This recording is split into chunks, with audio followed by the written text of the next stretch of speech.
Greetings. This is Elder Blacklight. I spake openly to the world. I never taught in the synagogue and in the temple, whether the Jews always resorted, and in secret have I said nothing. John 18:20. Jesus never taught in the temple, synagogue. He spoke like on the street corners, like you see the brothers doing today.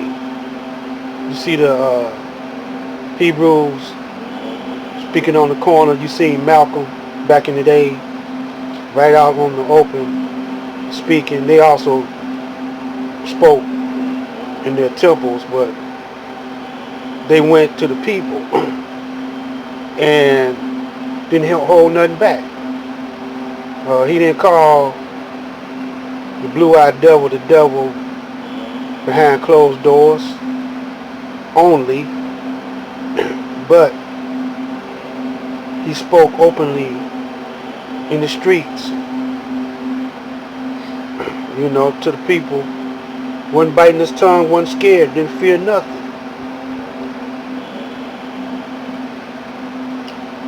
So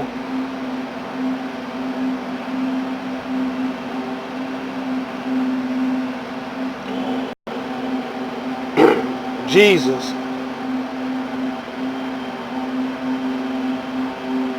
realizing that the tables were turned against him because someone snitched, Judas snitched on him and made it seem like Jesus was doing something wrong, because some of the words he said, Pontius Pilate was claiming himself to be God of everything and everybody. And the Jews, the Jews were supporting, this, going along with him. So Jesus realized that tables were turned against him, that it would be suicidal for him and his party to offer any resistance to the Roman soldiers, the Jewish temple guards, and the rabbi. In order, put up again thy sword unto its place, for all that take the sword shall perish with the sword. Matthew 26, 52. Like a military genius, his planned strategy had to change to change the situation. There was a time when he advised his disciples to take absolute no precaution, that they were to provide neither gold nor silver nor brass in their purses, nor scrip for their journey, neither 2 coats, neither shoes, nor yet staff. According to Matthew 10:9-10, in the upper room in Jerusalem during the Last Supper, he countermanded this commandment by urging his disciples to sell their garments and buy swords for themselves. This the disciples had absolutely done, but Jesus had underestimated the craftiness of the Jews. Instead of coming along with the Jewish temple guard to arrest Jesus, they brought along the Roman legion. They brought along the Roman legions to pour their chestnuts out of the fire. They had stolen a march on Jesus. They had stolen a march on Jesus as a wise leader. He realized that no opposed the Roman soldiers with a handful of inexperienced disciples would be suicidal. Jews against Jews might have been different, so Jesus at the 11th hour advised his disciples to lay down their swords. That's just like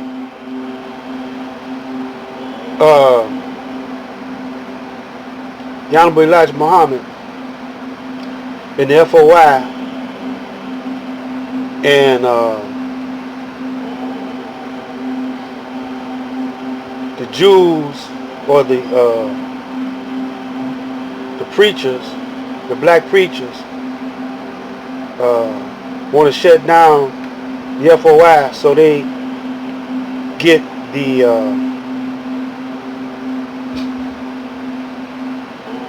Marines or somebody to march up, or the police.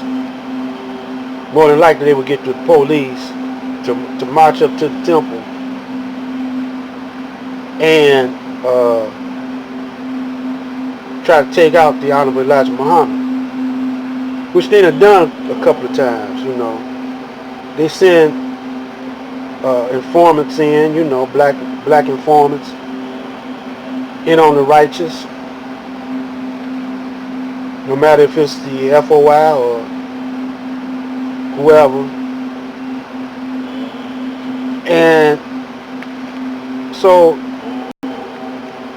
the Honorable Elijah Muhammad say, well, more than likely they'll send our own kind in on it, so we'll be shooting up each other, killing each other up. So I'd rather for you to karate chop one of them than to shoot them, you know. So that's cool, you know. But anyway, Jesus, his thinking was on the same lines, you know, and you know, he didn't want the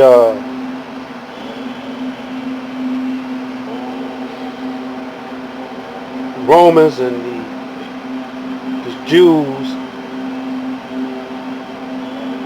He was outnumbered and outgunned and everything else, so he thought it would be better to just surrender. In the last video I said Jesus pulled a switcheroo on him.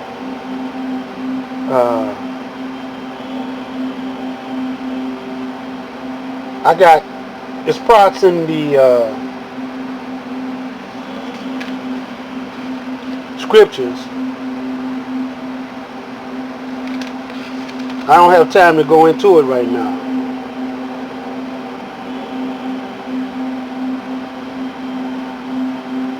I just want to read something from John 20:15, and I'll explain it to you in the next video. It says, "Woman, why weepest thou, whom seekest thou?" She, supposing him to be the gardener, saith unto him, Sir, if thou have borne him hence, tell me where thou hast laid him, and I will take him away. That's John 20:15.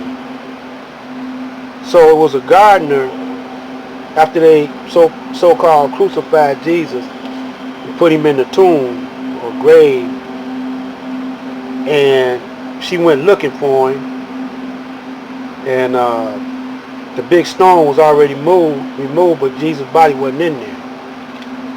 And she seen a gardener nearby taking care of the place, and she didn't recognize him as being Jesus.